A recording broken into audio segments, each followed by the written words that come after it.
Hi, so here we are again.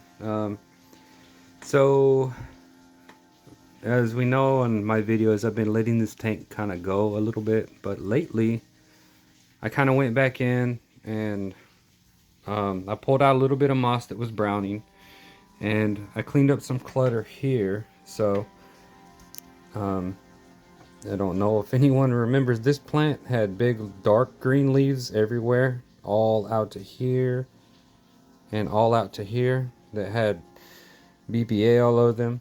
So, you know, when the leaves get old, like there's some, you can see starting to get a little like black beard on them. It's hard to see, but uh, this sword's really crowded. But this little Ruben Narrow sword, it's like real big. It's like from here all the way across to here now. It keeps spreading and spreading. But I went in there and I plucked out probably about 30 or 40 leaves from it. This green Crypta auriculata is doing great. I pulled off some of the bad leaves from that. You can still see like that leaf there. I need to pull that. I have to reach in there and find my way down there between it and try to like pluck them off near the bottom. The big I keep forgetting Aponigeton SP purple. I pulled off a lot of the bad leaves. These leaves go bad real quick on those. They don't last long, but the new ones coming in always look nice. There's always about 6 to 8 good ones coming in, and 2 or 3 that are like disintegrating or dissolving. Seems to be the norm for that. Here's some babies of the same plant right here sticking up. Popping out right here. That's another new one popping out from all the seeds that dropped everywhere. You know, they've got these right here. It pollinates on the top. Well, they have all the buds that stick out right here. And before they kind of start turning purple, the top ones will be kind of more white. And like there's yellow pollen on it. And they kind of self-pollinate. I've stopped trying to pollinate these things. They kind of self-pollinate, but if you touch, you see that coming off. You can, they will literally pollinate themselves at this point. I mean, you can touch them and just whatever like that. Now they're pollinated, but yeah, they'll pollinate themselves. They just drop pollen in there and it floats over and it gets to the next ones. You can see some of the bacopas are pink again. The ones in the corner have grown back up that I clipped off. They don't look fantastic, but they're all right. Here's some more babies of the Aponigeton SP purple. Here we go. So there's one. Those little leaves there. That little one popping up. The ones that are the green down the middle of it. There's another one right there. That little leaf popping up. That's what those are. There's another baby one. So pretty nice. I don't know, the crypt pahang mutated back here, that's doing good. That was completely cluttered and overcrowded by the Ruben Narrow. I don't know why I still have this Reinecke in here. I always get like the top sprout looks good coming in and then it just gets BBA after that. So I'm not good at growing Reineckes. It is what it is. So you guys remember I had the brownie ghost right here. So I think when I was feeding the fish and stuff, all the flow and everything was blowing straight down on it. So I pulled off some of the leaves that had BBA. There's still a lot of BBA on it, but new leaves growing in. It's all right. I mean, it's not thriving, but it's okay. It doesn't look like, you know, people, sellers that have them. I don't know how they grow them so pristine, but here's some of the little dudes in here. You can see she's got babies coming. There are babies in here. I usually see them swimming around, but I mean, I don't really kind of see any right now. But the beta actively hunts them. But yeah, I plucked up one of the flamingos here to make a space in the shade to put it here. for the ghost so that it doesn't catch quite so much light. And I just stuck that one here so you can see the little multi-stem.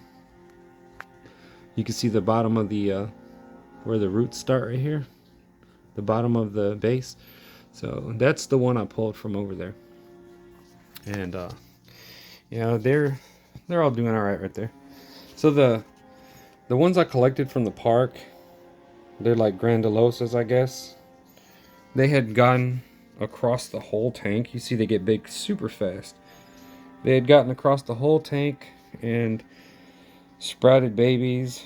So I clipped off some of the big stems. I did yank some of them out and replanted some of the tops. The pearlweed bush back there, I just kind of grabbed at a certain height and just with my fingers and went like that and just kind of pulled off the tops. Yeah, that looks really sad back there, but those Rotala's, the Rotala Colorado back there that's pink, I pulled off a bunch of those tops, yanked out a few bottoms, and kind of just sort of tamed it back a little bit. But you can see, so still got a lot of Nubius in this leaf. These are Homolomena species. It's kind of like a Nubius, but a different species. Real similar to Nubius. So the Anubias here doing great. I did have like a couple of pieces of Anubias Snow White and some stuff in here, but they're down in there somewhere covered by moss. Probably not really, might be dead or not growing back. There's a baby. It's a little dude. And there's a bunch of little babies in here just hiding. The beta eats the smallest ones. I pulled some of the BBA off of here, not all of it. I mean, I just get in there and kind of take them out. I just drop them up here or something. You can see some on the drop checker. There's a big piece of BBA, just it fell off and floated down here. So I don't know if you can see that, but there's a big fluff of it sitting there. Yeah, so cleaned it out a little bit in there. You can see it's thinned out a little bit. Things can breathe a little bit better. I don't know what that was. The camera just went crazy. The Crypt Albida costadas have gotten out of control. I initially planted like 2 or 3 back there, and they have grown out and spread everywhere. Like you can see this one sprouted out here. Here's a big one sprouting out here. There's even a couple sprouting way back there. I mean, they are like, it will make runners and keep going. I'm used to my camera, I guess, being focused a little more out, and it's I don't know, it's focused pretty close in, so a lot of things I'm probably showing like super close up.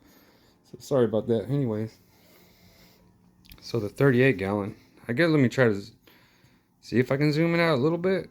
Yeah, I don't know if the focus will suffer or if it'll still look normal. So got the 3 keyhole cichlids are still doing good. They're like bottom feeders kind of, but they will feed off the top when I feed them. And it is tricky feeding them because I have to drop pellets on the top so that the white clouds can get them. I drop plenty enough, sprinkle some in there, and then I have to drop some strategically and kind of push some of them into the water so that the keyholes can get to them easier, because they're not quite as fast, but I mean, they're hardy and they're hungry. I do feed them every day. Sometimes I skip 1 day a week.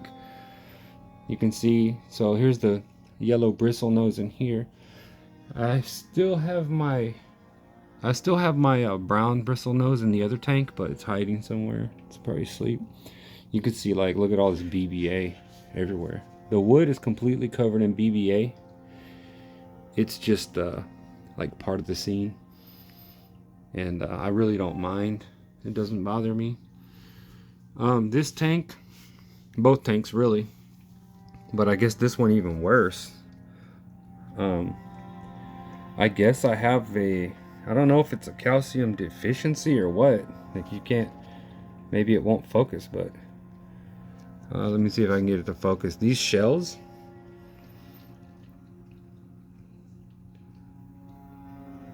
let me just put it back. Yeah, it focuses better when I leave it where it was originally.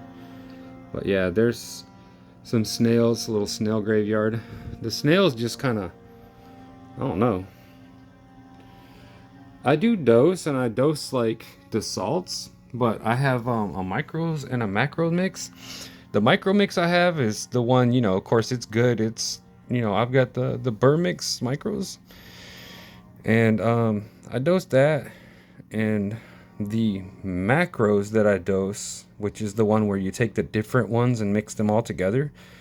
I use Epsom salt for the calcium and magnesium, but it looks like maybe I have not enough calcium, I guess, in here to really sustain snails in the long run. Either that or, well, come to think of it, these fish are probably just wiping out the snails. I think I went like 2 days. I think a week or two ago, I went 2 or 3 days that week where I was real sleepy and fell asleep in the morning and woke up and went to work and forgot to feed this tank. And if I forget to feed them for like 1 day or 2 days in a week, they're fine. They will find stuff to eat, and I guess they'll annihilate all the snails. So here's some more Apanagitan SP purples. Took me forever to grow those. I had seeds and seeds and seeds, and they would never really like take off. So the Albita costadas in here that are like huge, taking over the whole tank. That one, these guys. This is the same plant right here. This is what happens when it doesn't have a lot of CO2 and a lot of light and ferts. It's like this. Or in a low tech, it's kind of more greenish. But yeah. So Pahang mutated. Looks okay. The new leaves look better. I like how it comes out green and Rosen Maiden color both. You can see the older leaves do get a bit more holy and a little BBA on them. But, you know, I feed this tank a lot. So anyway, so zoom out a little bit. That's this tank. It would look a lot nicer and fancier, I guess, if we didn't have the outflow bar like this. You see the outflow bar covered in a BBA. And I did have the inflow skimmer, the skimmer inflow, but I took the skimmer off, and I put, anyone who has a skimmer inflow knows that there's a bottom plug on it like this. Well, I took the bottom plug off on the other tank because it goes into the under gravel filter. So I had an extra one. So I just took it and put it on here. So this has a top and a bottom plug. So it's just plugged off like a regular inflow. No skimmer. But you can see the surface tension's good. The surface agitation. There is CO2 in this tank. But it's like maybe 2 bubbles per second. It's not much. You can see a little bit of the bubble gathering on the top, but not enough for a film. There's not an oily film. There's no dangerous levels. I don't gauge my CO2 or whatever. I have a drop checker in this one. Just to make sure that it kind of gets, you know, that lime green. But other than that, so, I mean, I had a bubble counter in here on each one through the splitter, but I don't really, I'll put the bubble counter, I'll fill it up when I get a new tank, when I swap the CO2, and I'll get the bubble counter. But then when it runs out, it runs out. Well, yeah, so this one has really high CO2, the 90p, so it ran out instantly, pretty fast. You can still see there's still water left in the one for the 38 gallon because it's very slow. I mean, look how slow. That's how much CO2 is running into that one. So this tank runs off of very, very, very light CO2, just enough that kind of like the moss won't die off. Because I'm not a pro at all, so I'll just tell you right now that When I try to grow moss, if I grow any moss in a low-tech tank, it dies. Like completely just, I cannot grow moss in a low tech. And plus, when I did try to run this completely low tech, I just couldn't. All the crypts look horrible. Like, see this bad leaf here? They all look. Every leaf looked like that. All the leaves look bad. Here's another old bad one. I came in here also when I renovated. Sorry if I'm shaking. When I renovated the other tank, I also came in here and I plucked like some of the big giant leaves and the bad leaves and the BBA covered stuff. I did pluck a lot of leaves out of here. I thinned it out a little bit. So I said I wasn't gonna mess with it, and I really didn't feel like it, but man, I had to do something. The house got delayed again, so originally it was like February/March. Now then it went to kind of like mid-March, April. Now it's looking like mid-April / maybe May. So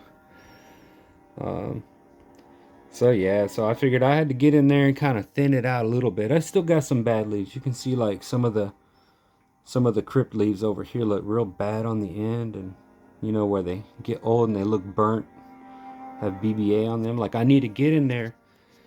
You got to get in there and you got to follow it, and you got to feel the plant and work your way down, feeling the plant all the way down. You got to worm your way down it until you get to the bottom of the base and try to pull it off. And if you lose that leaf somewhere in there or grab onto the wrong one, you will pluck a perfectly good leaf off instead. So it can be hard to do.